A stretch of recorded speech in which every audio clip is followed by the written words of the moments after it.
Well, a couple of things come to mind. The United States Dietetic Association has a food pyramid that I show to the caregivers, and it makes a recommendation of the kinds of foods that should be served and the quantity, the choices each day.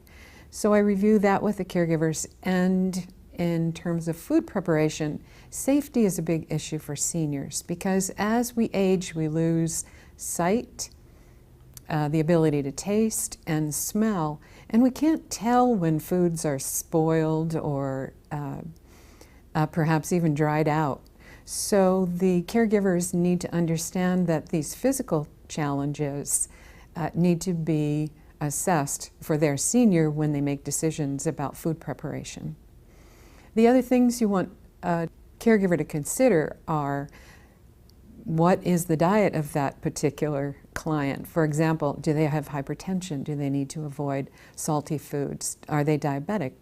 Do they need to reduce their carbohydrates, like sweets, for example? Or do they have heart disease, where they need to eat less cholesterol, meaning fatty meats? So those are some other things that I teach the caregivers. And then also, you know, this generation that we're talking about come from World War II, and they like things to be pretty.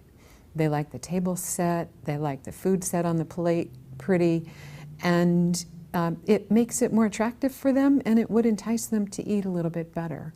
So those are some of the things that I talk about in terms of food preparation and considerations for the senior.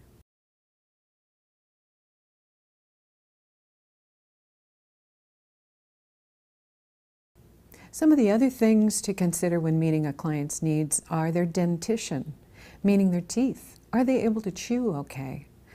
Also, seniors have a tendency to not drink enough liquid, and it's a good idea when you're with them to offer them a glass of water and maybe put a slice of orange or a lime or a lemon and put it in a really pretty glass and have that be a cocktail in the afternoon. Also, you may need to cut the food up for your client or assist them by making sure the food is moister.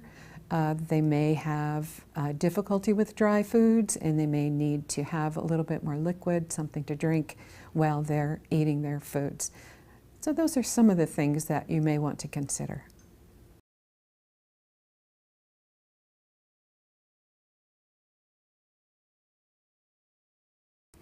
One of the other things that we would want to consider is for example, the disease of hypertension. And in hypertension, you want to decrease the amount of sodium that the client would eat. And so I help the caregivers understand that sodium can be found in any packaged foods. And what I'll do is take them through an imaginary tour of the grocery store, and that the foods on the outside aisles of the grocery, namely the vegetables and fruit, the meats, and dairy, are not as high in sodium as the other foods that are on the inner aisles. So for example, canned foods or jarred foods, smack ramen, pretzels, potato chips, anything that's prepared that needs to have a long shelf life. So that's one of the things to consider when thinking about sodium, decreasing sodium in the client's diet. When it comes to fatty meats, for example, some meats are higher in fat. Meats that are marbleized, that have a lot of white in their flesh, or pork products have a lot of fat and a lot of cholesterol. Foods such as salmon have cholesterol, but they also have a counterbalance of omega-3 fatty acids. And then, of course, there's the wonderful shrimp that are loaded in cholesterol, and eggs too. So there are other things to consider. There are other foods that one needs to think about when thinking about a high cholesterol diet. When a client has diabetes, again, we want to decrease the carbohydrates and increase vegetables. And carbohydrates are found in fruits as well as refined sugars and cakes and pies and such. So we don't necessarily completely eliminate carbohydrate foods because we're including fruits, but we do try to limit the processed carbohydrates like cakes and pies and such. So then there are also specialty diets where the client may have had chemotherapy and they need more protein and more vitamins and minerals. So we talk a little bit about increasing Ensure, ice cream, protein additives so that we can give the client more nutrition. And then finally I talk about calcium depletion in women. As women age, our bones can become depleted from calcium and we can suffer osteoporosis. And one of the biggest problems for men and women after 60 is falls.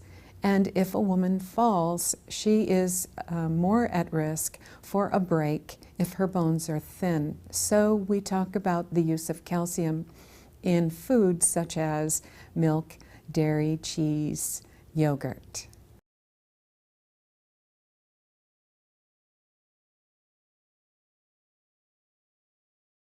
So a little bit about food safety in the kitchen. I teach the caregivers about the seniors decreasing vision, smell, and taste. As we age, those senses decrease, and we're not always able to detect food, perishable foods. So I teach the caregivers to bring the foods to the senior and assist them to understand that the foods may be spoiling. In addition, seniors have less immune system. In other words, their immune system gets weaker as they age, and their bodies are less able to get rid of the bacteria that they may receive from food. So I make sure that the caregivers understand the importance of that. I also review that perishable foods must be covered and put back into the refrigerator and should not be left out on the counter any more than 2 hours. And in addition, to make sure that when they do put foods away in the refrigerator, that they're covered so that other foods won't mix and mingle with the foods that are put away in the containers. One other thing I talk about is the use of pots and pans and different stoves in differing kitchens, and to not be afraid to talk to the senior and have a conversation about how do you use that electric stove, or how do you use those pots and pans. The senior, no doubt, has been using those appliances for a long time and would be happy to engage with the caregiver in a conversation about how to use the equipment in their kitchen.